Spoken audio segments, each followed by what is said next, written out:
Welcome, everybody. My name is Oni. We're here at Awful Milestones, and I get the pleasure of interviewing and introducing you to one of my favorite clients. He's not just somebody who sings, right? He's a human being. I really respect the way that he handles his brand. We're going to get into a lot of intricacies behind his craft as an artist, as a songwriter, as a dancer. Everybody, please, let's give a clap it up for Louis the First. You better clap it up for yourself. Thank you, brother. Who is Louis and what does Louis do? So first, thank you for having me. I appreciate that. So Louis, so the name is Louis. Louis the First is just my tag name, my Instagram name. My stage name is Louis. And Louis is a Puerto Rican Dominican from Brick City, Newark, New Jersey. Who just grew up in the struggle like many other artists, and who just chose to say, fuck it, I'm just gonna use it to fuel me and just become that thing that I've always knew I was supposed to be, So that's Louis. Wow. Yeah. So I didn't know you were from Jersey. Yes, born and raised. Oh, that's what's up. We have a Jersey connection. Hey, yes, sir. Okay, Yeah, okay. I grew up right around the corner from Whitney Houston's church. Not that I mean anything for me. Wow. But yeah, because she was born and raised in Newark as well, if I'm not mistaken. Yeah, so it was like Lauren Hill. Lauren Hill, Like when I was Queen Latifah. When I was a little kid out there, I got to see her and Wyclef, Oh, for a nice. little second. Somebody But I can't wait to meet. You might meet her. Yeah. You might meet her. Yeah. You just came off tour. Let's Yes. start with the tour. Yes. So we fresh off the Nico tour. Shout out to Nico. Shout out to Nico. Audio Angel family. Let's go to the aliens. So yeah, let's talk about that. I got a Yeah. couple of questions about the tour. Was that your first tour? It was. Okay. Yeah. So you got to do your first national tour. Yeah. What was it like to see America? It was. Yeehaw. Well, what I can say is that I didn't do all of America. We only did the East Coast, and we did a lot of cities that I had already been to. Just never performed in those cities, which I think was really, really dope. And the best part to me, not the best part, one of the best parts of the actual tour was the fact that it took me to Canada, which I've never been to Canada. And it took me there to, while doing what I love to do. So it wasn't just a vacation to say, hey, let's go to Canada. I'm going to Canada because I'm doing what I want. So that right there was technically crazy. that's an international tour for all of you that It don't is. know. It Okay, is. because Canada's connection to Britain and just culturally as a global space. Yeah. But man, congratulations. I'm so Thank you. happy I'm surprised it's your first tour. Did you ever do a tour as a dancer? To backtrack on the tour, I really am grateful. Shout out to Aniko and Kayla, Audio Angel, for the tour, because so many artists after the tour I've spoken to and have told me that is such a special thing that I've been able to, I have been chosen to do that, because a lot of people's first tour is either, just doing something different. It's still a tour, but just doing something different. So to present myself as Louis, not as anybody else or anything else, was actually pretty incredible. And then to open up for such an incredible artist, and the alignment of that artist and myself and how we believe and the similar things we believe in is crazy. But we're gonna get into identity a Okay. little bit later. All right. But I know you as a dancer. Mm-hmm. Like you got a lot of chops as a live performer. This is what I call a loud superstar. Okay, guys. So everybody knows who Michael Jackson is. That's the loud superstar. And there's a whole team behind Michael Jackson. There's a whole team of producers and coaches and, so many things go into what you know as the Michael Jackson experience. And so that's why I asked real quick, did you ever tour as a dancer? Because I feel like the connection is really different. Even though what you bring to the stage is still the same. Yeah. You're bringing all of that beautiful energy that you bring. I feel like you're like the lime and the lemon on the taco. You know what I'm saying? Like just put the zest on it. it's my favorite food too. Yeah, you're just always giving us like 150%. But also you know how to like connect and as a friend, as a human being too. But I feel like that's what excites me about you, because you're just like, hey, everybody, let's wake up. Like, what's going on over here?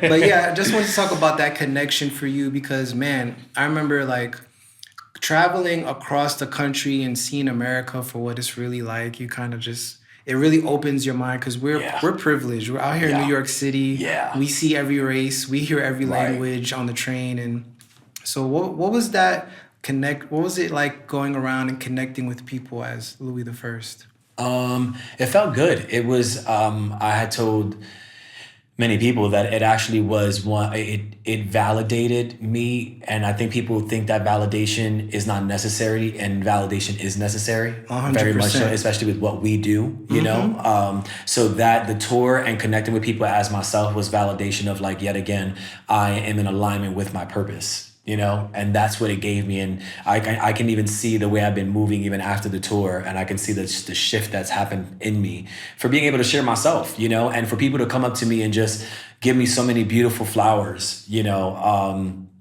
and just connect on a human level with them. It was really wow to me. Yeah, bro, and y'all killed that tour, man. You was fresh. That was one of my other favorite things. Like your look, bro. I remember we did a shoot. And we did four different songs in that shoot, and all of the outfits were like, I was like, I almost asked you, did anybody help you with this? This is just like, I just went in my closet and like, let's, before we even get into the songwriting process and the production, I want to tap in more with you on you as a performing artist, because I feel like a lot of recording artists are really sleeping on how important it is to be a performance artist and how to translate your work in the studio to the stage, right? And so even when you do your regular studio sessions, like you want to feel a certain way, right? So tell me how much your wardrobe, like how important is your wardrobe to you setting the vibe and everything you do?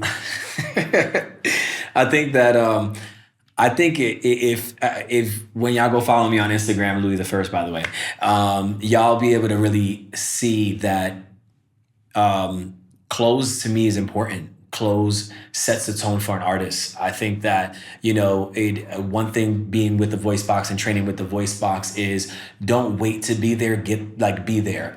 Walk as if you are already that. And when I did one of the boot camps and, you know, I was told that, I took it to heart, and I'm like, okay, so literally every single class, every boot camp, anytime I'm walking out the house, anytime now that I'm walking out the house, it don't even matter what it's for, I'm gonna dress because I wanna feel like that artist. And let's be real, when you see them Chris Browns and you see those Beyoncés and those Cardi B's and they're out doing regular shit, they still looking fly. They're still looking like themselves, like the artist self. So I think it makes me feel good.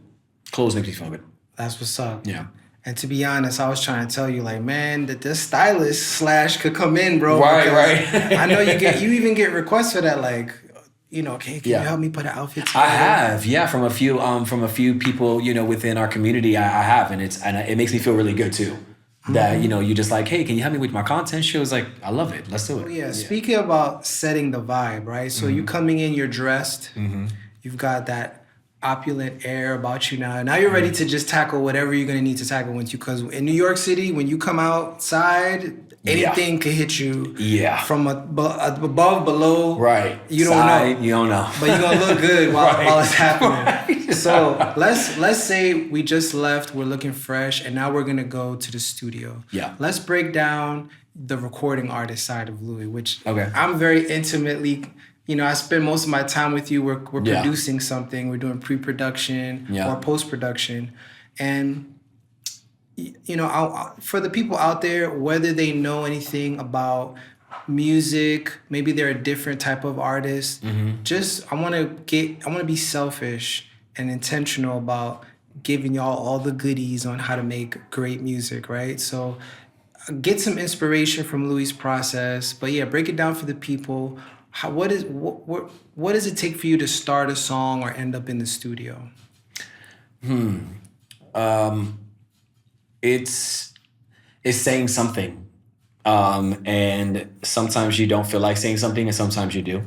And I think that's what gets me to the studio, is that feeling, that drive when your soul is kind of shaking you up and is saying you got something to say, you know. And that's the first step of me just getting into the studio. How often does that come to you? Is that a daily experience where you're taking a voice memo and documenting things coming to you? Or do you just kind of wait as you're going through your journey in life? I feel like I wait and I allow life to, but I was a person who, I consider myself an introvert, extrovert. But prior, to getting into the community that I'm in, which is the Voice Box, I was very, very introverted. And I didn't experience life as much. So I didn't feel, the only thing I felt like I had to talk about was my childhood. Once I finally became a part of a community, I developed friends. I started going out and enjoying life and experiencing life is when I started to feel like, okay, I need to live life more so that I can draw from these experiences that I'm going through and all these emotions. So that's kind of that's where I'm at now as an artist, where I can sit back and sometimes I beat myself up for enjoying life a little too much. Right. You know what I'm talking about. Yeah, like our last conversation where I was like, you need to go to bed. Yeah. You're like 48 hours of stimulation. I'm like, bro, your stories, I'll be like, People be tired for me. No, but it's just like, you gotta be, because being fresh is good, but if you fresh and sleepy. Yeah. But anyway, everybody recharges their batteries in their own way. That's just for me. I know you, bro, you got so much energy and you're inspired and, different things move different people. And I see that you're a listener when it comes to your craft, where it's like, okay, I'm giving myself permission to live life, but I'm paying attention, I'm listening, and I'm gonna document the process. That's what's up. Yeah, absolutely. So, in terms of preparation for the studio, or before we get there, let's talk about the songwriting, right? Yeah. So you've experienced something, you've had an epiphany moment. What's your go-to? Are you a voice memo guy? Are you a journaler? Like, how do you document your ideas? I am a huge journaler, and that's just my way. Like if an idea comes up, I'll pull out my phone, and it typically is like a melody. Sometimes it could be a melody with lyrics, but typically it is just a melody. But for me I journal every morning, and I literally journal probably like 4 or 5, sometimes 6 pages, depending on how I feel. And what I started to do with my journaling is I started to just like now star or underline certain things that pop out, you gotta take my notes. experience. You gotta take notes of yourself, observing yourself. Yes. That's the high level right there. That's the T right there. Yes. Pay attention, guys. That is. Yeah, because that book that's the vault. Yeah. You could write your $1 million check off of 4 of those pages. Yeah. That's really... And it's like the place that's the most vulnerable place. Like nobody reads that. I only read that. I say whatever I want to say. I talk about whoever I want to talk about. I shame, whatever myself, whatever parts. And then those are the things that I just pick up and I'm like, okay, I need to write a song about this. Wow. Yeah. Okay. So it's very in-depth. Yeah. For all you people that just use voice memos, give it a chance. Get a blank book. You'd be surprised what you end up writing in there. Yeah. And it's more than just writing. It's also about learning about yourself. I picked up journaling to learn about myself and to grow. Never was it to songwrite. And then finally I woke up and saw like, oh wait, I can use this as another tool, You're very collaborative lately. You're cooking up some music right now, some original music. I got to be a part of some of those sessions. And, I noticed a couple of sessions ago you were talking about, like I could write by myself and I can get feedback on my writing. But you brought up this thing about having a conversation with people and just being in the moment and letting those conversations turn into songs. Yeah. So I kind of wanted to share that with the people, and just in terms of another creative alternative for your process. Yeah. What would you say is like the underlying thing with that? Like collaborating with other people and letting those experiences be the spark. What I think about it? Yeah, like what is it like for you? Why do you prefer it versus... Okay. You know what I mean? Yeah, I feel like, well, first I started, collaboration has been a new thing for me. I've collaborated before, but I mean consistently collaborating. I like when you're collaborating with people that you really connect with, you vibe with, you fuck with, it's just, it's unbeatable what's in that room. That's why I'm also very specific with who can be in the room and who cannot, because if there's an energy that throws it off, I'm not going to be able to release. But it's just to get it out. I think the collaboration is a space to be vulnerable and to allow yourself to be vulnerable, so that as you continue to create, you can be vulnerable in other spaces. And I just realized that writing by myself a lot of times doesn't do it for me. I just need that thing, you know? And I will write by myself, of course, so it's not like I won't, but together is just, it gives it a different feel.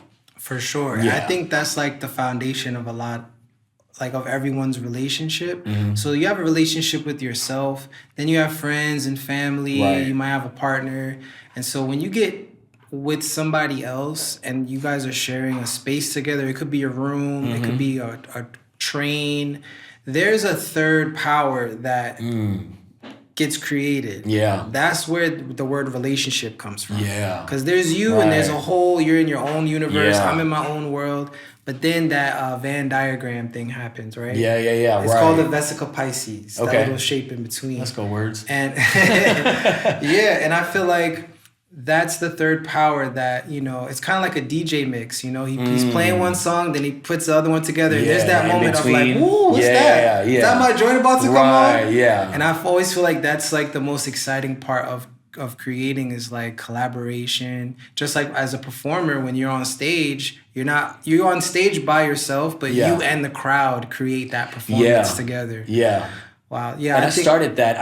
And another reason why I really started the collaboration too was to start training myself. And I think that for other artists that are, you know, either thinking about stepping into the artistry or are doing their artistry, but maybe into themselves only, I would definitely recommend collaborating. Because like for me, collaborating has also allowed me to work with other people. And in this industry, I don't believe that I'm going to always have the ability to just be by myself and say, only me and the producer. You know what I mean? There's going to be teams. There's going to be other writers. There's going to be so much that you have to learn how to work. There's a business side, and then there's also a creative side. And the business side is you have to learn to work with people.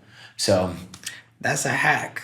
yeah. That's a hack, y'all. Right. Yeah, because another thing too is that it's a leapfrog for getting better at songwriting. Yes. Because when Yes. you've written with so many different types of people with different backgrounds, that's why I do these interviews for y'all, right? So you can see other people's workflows, other processes, and maybe it might spark something in you, or maybe you can try something different if you feel stuck. But man, as soon as because I got introduced to writing through trying to help somebody else get their demo done. Okay. They were like, why don't you write a verse to this? Yeah. And I was like, me? Like, what? Yeah. And then, you know, me and him, we ended up becoming a group. But in that group, we were a part of so many other songwriting sessions. And I was like, whoa. I was like, you know, it's almost like imagine you're in a room with a whole bunch of movie directors. Yeah. And we're all working on one movie together. Yeah. You're going to get so many different perspectives. Yes. And where you think you're weak, you realize, oh, I was 1 degree away from being a master. Right, and right. So, and that's what like our writing sessions have done for me too. It's like, you know, working with you and working with some of the other artists. It's like when I'm writing by myself, I realize that I sometimes can do something repetitive, or it can be, you know, I'm thinking about writing a different song, and then when I listen to it, I'm like, this sounds like the last song that I wrote, you know? So it's like when you work with people bring different ideas, and it opens up your mind to other ideas, or even how to approach a song, whether it's by perspective or, you know, just melody, there's just so many things you can learn. One thing that I've been learning from you is how you stand 10 toes down on who you are. I feel like that came up in our writing session, but I love how you communicate that through your social media.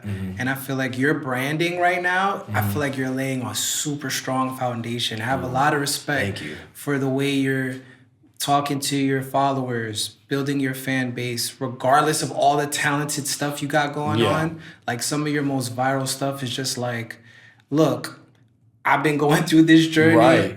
You know, have you ever noticed, blah, blah, blah. Right. And you're just like somebody that people want to be friends with, I would say. Like you just, I love the way you move with your brand. And I wanted to ask you, like, what helped you realize, I mean, I'm sure the journaling and the self-awareness was helpful, but there's a confidence that comes when something clicks in your brain. And I feel like you had an epiphany moment about that. Like what helped you realize, like, let me just talk to these people. I need to just be who I am. I think it was consistent conversation of people of multiple people within my life that are super close to me, that I listen to, that I take advice from. And when you keep hearing kind of the same thing over and over again, about yourself, you got to look at yourself. You can't just be defensive. You know what I mean? You got to look at yourself and learn. So I think that's really what it was. It was that people around me telling me certain things, and then the biggest thing though was, again, shout out to the voice box and to Kayla. But we were talking about, we had a consultation one time and, we were going over the content and she gave me feedback on my content. And then she was just like, you need to start showing people who you are. Like, you're not, this is nice, but it's polished. These are pretty pictures, nice outfit. Right. Kind of like Aretha Franklin, nice gowns. I don't know, if you get that. But anyway, so I was just like, okay, well, I don't know what that looks like, but let's just do it. And so then I just started going on there, and what it seemed like ranting videos, and not really ranting, but it's just sharing who I am. And I'm like, okay, let me open up. Let me tell people who I am. And when literally once we had the conversation, maybe 3 days later, I posted that video. After that, my video went viral, and I was just like, whoa. Execution. And that gave me the confidence of, people want to see me. People want to identify with who I am. And if you don't like me, that's perfect, because I'll find the tribe that does. Or they'll find me, So I think that's what gave me the confidence, is understanding that when you show yourself, it's okay that the people that don't like you go away, because that just leaves space for the people who do like you and want to be a part of you to come closer to you. Bro. Man. It's too much game, man. Like, that's what I'm saying. You're such a fast learner. Yeah. And you just like, if I'm not taking action, what am I doing? Yes. Yeah. And of course, we need to recharge our batteries. Yeah. And sometimes we need to chill and rest up. Mm-hmm. But bro, you inspire me all the time with just the way you just, thank you. You just getting it, you just making it happen. Yeah. I would like you to let us know, where can we find you? Where do we need to be so that we're ready for your next release? You're cooking up. Ooh. A lot of heat is cooking up in the vault right now. Yes, there is. Where can the people find you so that they could be tapped in? I need y'all to tap in with my guy here. He's got some more performances coming. We've got new music coming. Where can they find you? You can find me. You can find me, of course, on social media. IG, Louis the First, LUITHE1ST. I do have a TikTok. I also have a Facebook. Then you can find me through Louis the First there as well. And soon enough, I am going to be releasing my songs for sure. That's the plan. There's I'm not moving forward into 2025 without putting music out. So for so many years, I've been developing, discovering, figuring out. Now it's like, okay, put music out and continue to figure out, So yeah, just follow me on Instagram mainly, because that's where I'm at. I love to connect with people too. I always comment, to people. If you're writing me, I write you. And that's it. And you'll be updated on what I'm doing and when the next shows are and when the release is. But release is the most important thing. Shows, and put a pause on that one. But yeah. Louis, brother, thank you so much for doing this, man. Bro. Yes, this is great. I can't wait until the rest of the world finds out about you. Thank you. And tune in till next time, guys. I got more talented artists coming. Yes. Thank you. Peace.